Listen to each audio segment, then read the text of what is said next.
Hey guys, this is Sundown Rider here, and this is going to be my chapter review to the Seven Deadly Sins 196, chapter 196, or Nanatsu no Taizai, chapter 196, and it's called As Long as You Are Here. So the cover page is a manic-looking Meliodas clad in black, not his traditional clothing, and we see Liz behind him in like a ring, like a wraith type thing, and houses at the bottom. At the bottom, we see Hawk on the side. Meliodas looked particularly awesome, but apart from that, it's kind of average. So we go straight into the chapter where the sun goes down over the devastation, which is now Lioness, and Hawk we see Hawk and he's kind of reverting back to his normal form after pooping out the remnants of the demon he ate. Well, the demon flesh he ate. And so he reverts to his normal form, and he remembers what happened and starts to kind of cry and starts to wail upon remembering that Hawk Mama got wrecked and is dead. So Elizabeth then finds Hawk and hugs him and kind of tries to comfort him, and Hawk's just there like, oh my god, Hawk Mama's dead.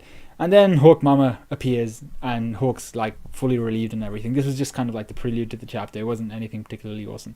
So we then go to, this was the bulk of the chapter, and this was the best part for me. So we go to where Merlin is, who has a very troubled expression on her face. Escanor pops in. We finally see Escanor.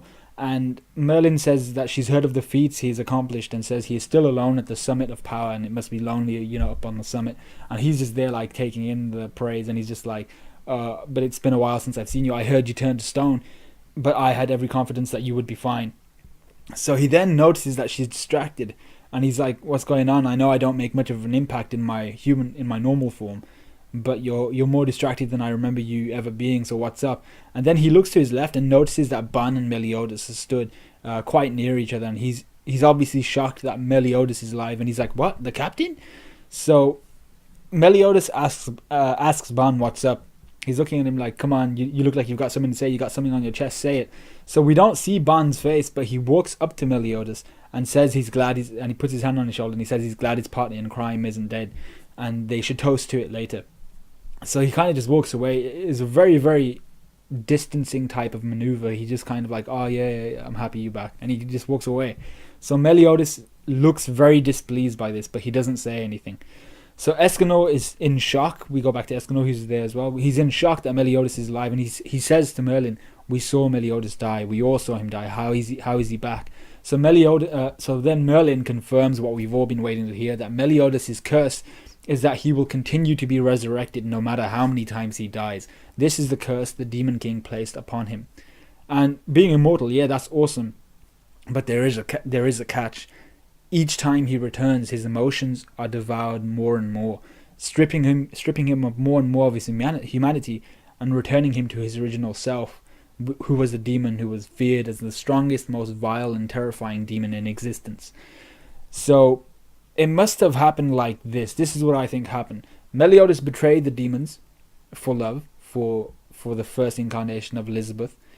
The Demon King, upon hearing this, and upon meeting Meliodas, because I assume Meliodas must have killed the Demon King or something, but upon meeting Meliodas after his betrayal, he cursed him upon his deathbed or something, and he cursed him with this immortality that sheds away humanity as you're resurrected. So then Meliodas realized that his job was not to die.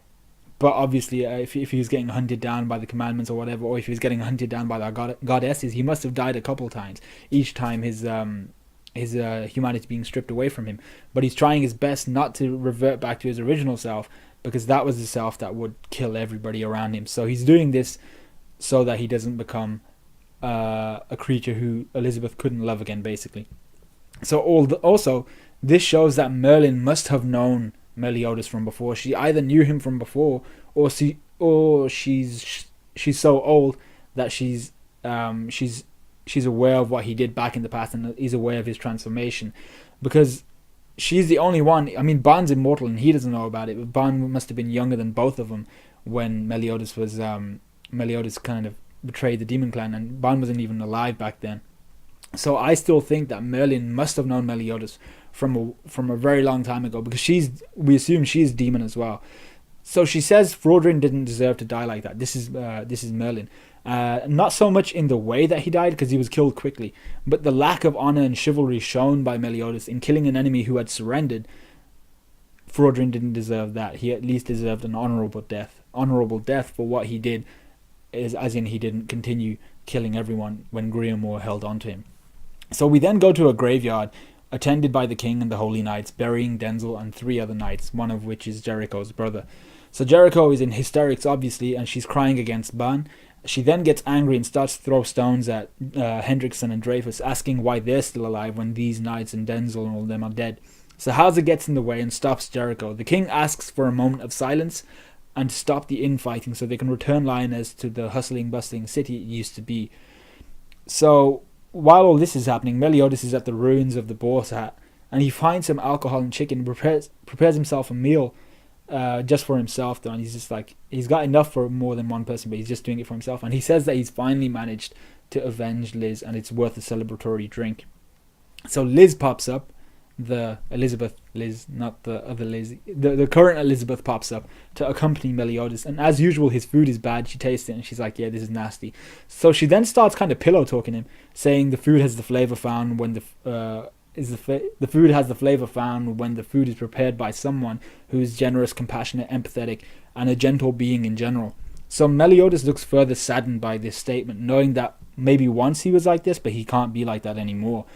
So he then changes the subject to Ban, saying when he spoke to Ban and when he saw Ban, Ban made a face he didn't recognize, and even though they've been best friends for so long, he says he couldn't understand the unspoken words friends can just communicate with a look of their eyes, with an expression on their face. So then, holding his head, he asks what's happening to himself, and he talks about how good killing Frodrin made him feel, but it was too good. It gave him a feeling of ecstasy. So he then asks, after asking what's happening to him, he said he's scared shitless of returning to his original form, and he's crying now, and he's horrified by what he's becoming, which is the reality of the situation, and he's scared of what is about to happen, which is the stronger the enemies he faces, the more he could die, and the more he could revert to becoming his original self. So he's scared shitless of returning to his original form, but if he doesn't, he says, he won't be able to save Elizabeth.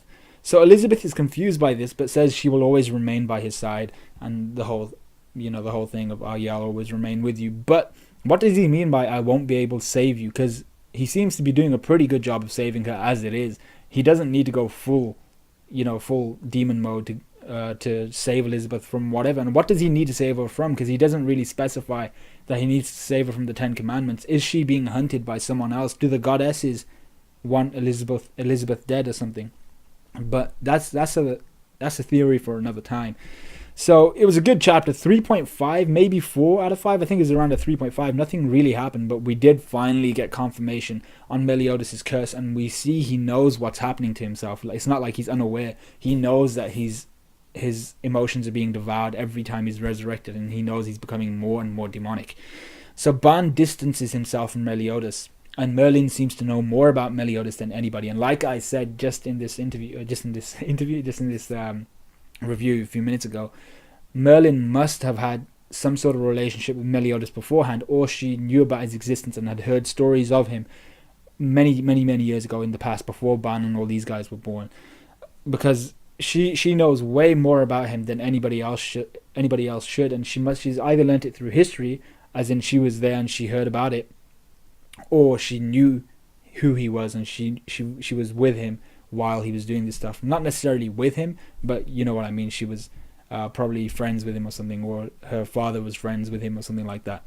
Because when she did mention her father's name, they said something along the lines of, how the hell are you still alive? That village was destroyed, or something like that. So then there was the guy on Manga Stream whose name is I am being sort of a dick sorry, on Manga Stream, the comments, and he said his theory was Meliodas may have formed the sins to take him out if he went dark side. So Meliodas has told us already that he formed the sins to take out the 10 Commandments if they ever came back. But his theory is he also formed the sins just in case he ever went dark side, so they could take him out, which is a very good theory. It's an awesome theory. I like it because it seems to be very plausible. It seems to be a very Meliodas thing to do, and Meliodas is going dark side. And if he obviously knew about the curse, and every time he returned he would go more and more dark side. This seems like a very, very logical thing to do for Meliodas. So it's a really good theory, and I like it. But yeah, let me know what you guys think. Any more theories you got, put it in the comments down below. So like, comment, subscribe, all that good stuff, and I'll see you guys later.